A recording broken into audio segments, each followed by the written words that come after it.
Good morning, everybody. It's me, Pastor Tim, or just Tim, however you prefer to call me. It is Saturday morning, just about 8 o'clock Eastern time, and I am in the middle of going to get donuts. It is Saturday morning, and if you know me, you know in our house it is Donut Saturday. Yesterday, around this time, I was going to do a little grocery shopping, and right before that, I watched a little CNN to get the news for the day. Something struck me on CNN that I then saw carry over into the grocery store. They were interviewing the rabbi from Tree of Life Synagogue in Pittsburgh, where there was the shooting a year or 2 years ago. And he had used a phrase wanting to replace the socially distant. He said in their congregation, they're trying not to say socially distant. We need to be physically distant, but socially close. And I think that's a really fine line to figure out. I went to Aldi afterwards to go grocery shopping, and I noticed while we all wanted to be physically distant, we also were socially distant. I did notice a sense of fear as we were going about. People weren't looking each other in the eye. You're going about doing your business, and I know that sometimes that happens anyways, but it seemed more so than normal. Everybody just was keeping this bubble around themselves, rightfully so, but there are ways to break that bubble without a handshake or a hug.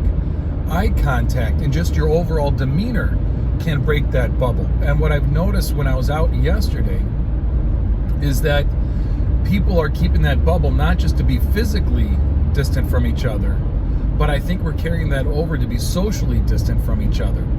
And I don't think that is what we should be doing. I think that's when depression can set in even more. That's when anxiety can increase even more.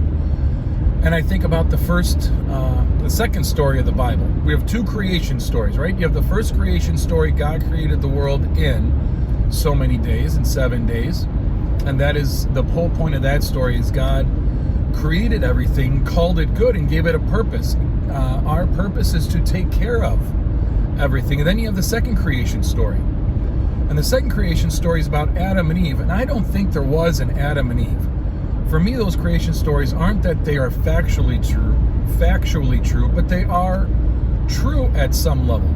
And the whole point of that story of Adam and Eve is that God created one person, then created everything else, and even created the neighbor, the animals, so the one who was first created wouldn't be alone, but they weren't found to be suitable companions.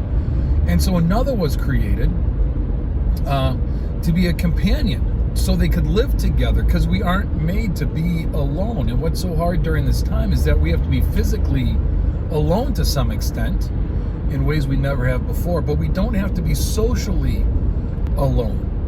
For we are social creatures. We are social beings. And so as you go about your day, if you are able to venture out and go to the store, whatever it might be, still try and be socially present with each other. Look people in the eye. Greet the person at the register. If your cart comes around the corner and you almost bump into another one, it's okay to say, "I'm sorry, excuse me," and let them go first. But we need to make sure when we do go out, we don't have that spirit of fear that is among us, but we have a spirit of love and compassion and forgiveness and generosity. I think that is a way we can be who we are called to be during this time, that we as people of the church can continue to be the church, not in the building, but in the world, which is really where we are supposed to be church. So have a great day. If you need help in any way, please reach out to somebody.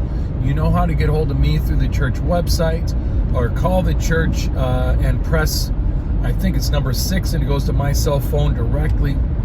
I look forward to when we can be physically close together again. But until that time, know that we are spiritually close.